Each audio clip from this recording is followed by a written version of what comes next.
Joining me right now, Congressman Mark Meadows, a member of several key committees, including Foreign Affairs and Oversight and Government Reform. He's also chairman of the influential House Freedom Caucus. So good to see you, Congressman. Great to be with you. Thanks. It's my understanding that you've heard a few things about this Director Andrew McCabe's termination. Why'd he go?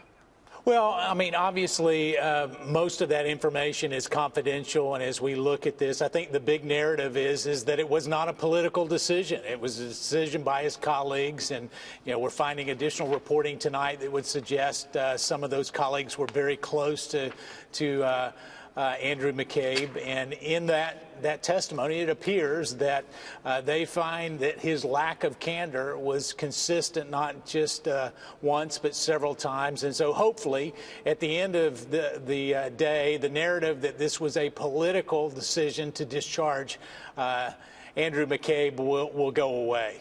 Mm-hmm. We've learned a few things here ourselves here at Fox through an investigative source who's saying that some of these new details about his determination surround the fact that he was let go in part because they felt that he, I quote, lacked candor under oath. His lack of candor was also there not under oath, as well as improper disclosure of non-public information.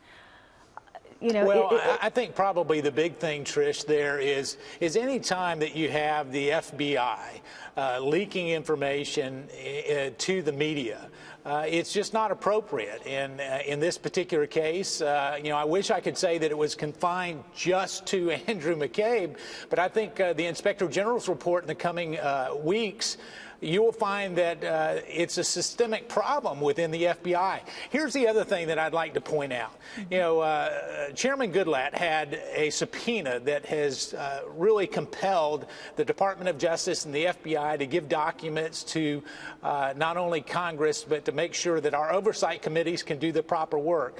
Today, there was a noon deadline, and that noon deadline came and went with no additional documents being delivered. The only thing that was delivered was a phone call, and I just find that just beyond reasonable in terms of the oversight responsibility that we have in Congress. It's time that we get to the truth, and the more details that come out, the more troubling the narrative is. It's certainly unsettling. Let me turn to our border right now. Sure. It's our understanding that this caravan has broken up, which is good, but it's still concerning that we're getting reports that the number of people that are seeking asylum has grown significantly, and I've got those numbers I'll share with you, but also the fact that we have a 200% surge in the month of March, Congressman, in terms of people that are trying to get into this country. Why all of a sudden? Well, I think the narrative when Donald Trump was running for office and when he was inaugurated and put into office, the message got spread far and wide that our borders were going to be closed and there was not going to be this amnesty and this DACA provision that would continue on and on and on. As we have failed to deliver on some of those campaign promises, and I would put much of that responsibility on Congress, more so than on the president, the message is getting out and says, well, our borders are still open, still come on into the United States unchecked. I think we have to send a very different message. The president was very clear on that, and with additional border troops, with our National Guard down at the southern border, hopefully it'll send a different message to the caravans that are anticipating sometime arrival within the next few weeks. Yeah, you can understand. Maybe they're thinking to themselves, Congressman, it's important to get in now because if the borders do get locked down significantly going forward, it's going to be that much harder. And hey, maybe you can get in now and have a shot at a path towards citizenship. You mentioned that the caravans, additional caravans are still heading towards the border, and I was talking about asylum requests. Here's those numbers for you. In 2013, only 1 in 100 migrants claimed asylum. Now the most recent statistics representatives show that 1 in 10 are claiming asylum. Are they trying to take advantage of our legal system, of our willingness to hear these asylum cases in order to get into the country?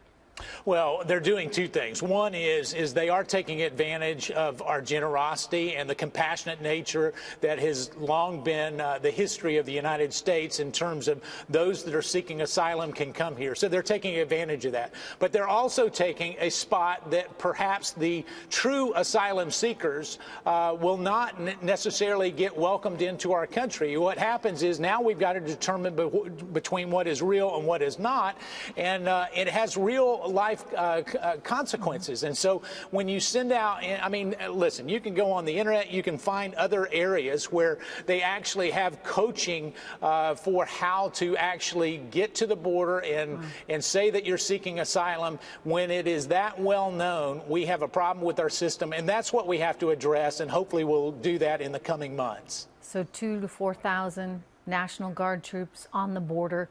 Will that help? Is it enough? And what is your view of the fact that it's actually coming to this?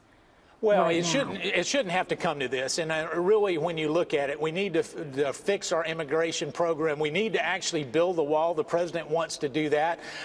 The funding that was allocated just a few weeks ago, 2 weeks ago, the $1.6 billion is a fraction of what is actually needed. And so as we look at doing true border security, and so whether it's a wall or a fence or anything else, now we know that it's National Guard deployment on our southern border.